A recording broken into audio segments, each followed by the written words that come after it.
What up, hotheads? I'm Henry, and this is Blaze the Roof. This week, we'll be reviewing a sauce named Angry Goat the Phoenix.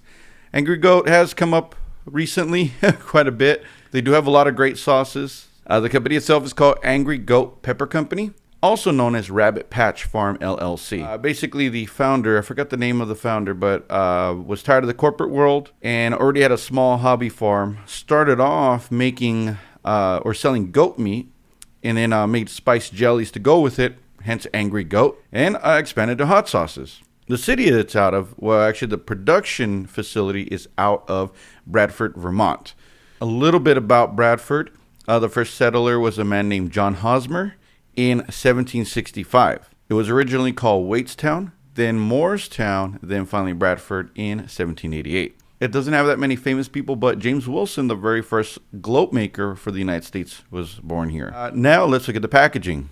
So as you see, it's got a phoenix there, and it looks like it's fire coming out of its ass, but those are just fiery feathers. But yeah, it's a bluish purplish phoenix.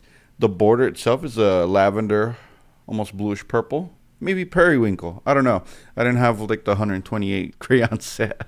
Okay, and then so in here it says, born from the ashes of gastronomic creativity, we introduce you to the Phoenix. This sauce combines ripe cantaloupe melons with orange blossom honey, citrusy Scotch bonnet peppers, the added zing of datil peppers, and the creamy smoothiness of olive oil. This sauce is sure to resurrect your bland food. It's clever. Try on wings, pizza, rice, poultry, pork, fresh fruit.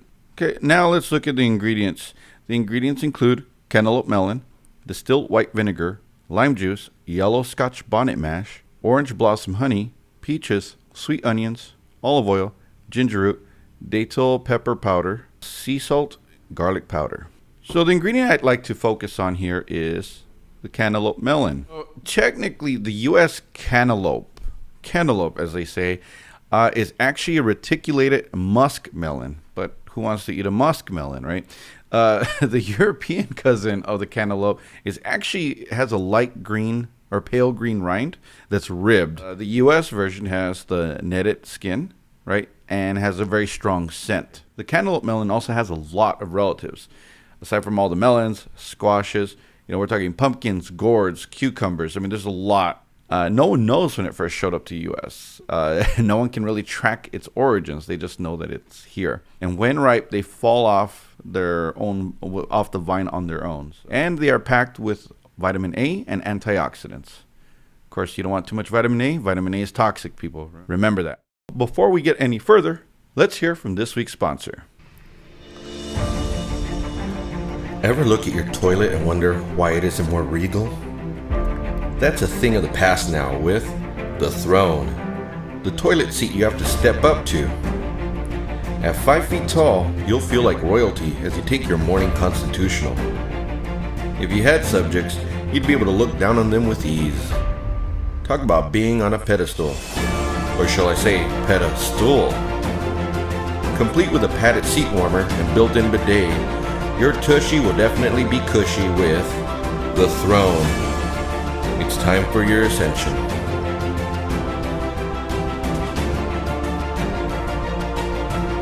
Now for the moment of truth. I guess I'm smelling the sweet onions, maybe a tinge of the garlic. There's a sweetness in there, so it could be the honey, it could be the peaches, it could be the cantaloupe. I'm not really sure what it is. There's a very sweet scent to it with a little bit of spice. What do we got here? Well, let's pour it out. So this is yellowish, with specks of like orange in it, which I would expect from cantaloupe. Some chunkiness in here. Yeah, there are flecks of red in here, so here we go. Cheers. My God, if that is not a tasty sauce. And a good steady burn on the back end there. Woo! Yeah, that actually took me by surprise. So this sauce is 39,000 SHUs. That's a damn good solid middleweight. That burn is still building up. I don't know if it's the datil peppers or the Scotch bonnet. Again, it's a slow, steady burn. Wow, that's a pretty good one. It has a sweet taste initially. You can taste the honey and peaches and a little bit of the melon, but it's definitely sweet. It's not too savory, so this is an interesting sauce. You would have to pair this probably more with pork, maybe because of how sweet it is, but it's also got a good amount of heat. I think you'd have to keep this with pork products and, of course, like vegetable sides. You know, I wouldn't put this on hot dogs. I wouldn't put this on a hamburger. It's very flavorful. It's a very tasty sauce. I just don't think it's something I would put in my stable. I'm going to have to probably go with a hold on this because, yeah, I'll use this sauce, but I really don't know what else I would put this on.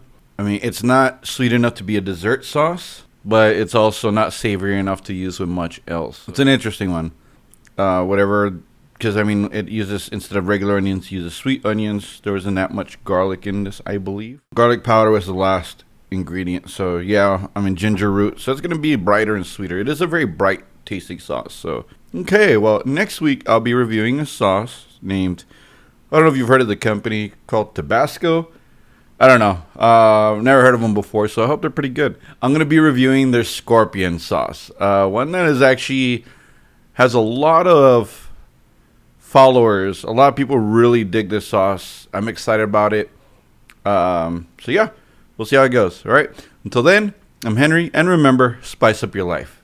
Take care.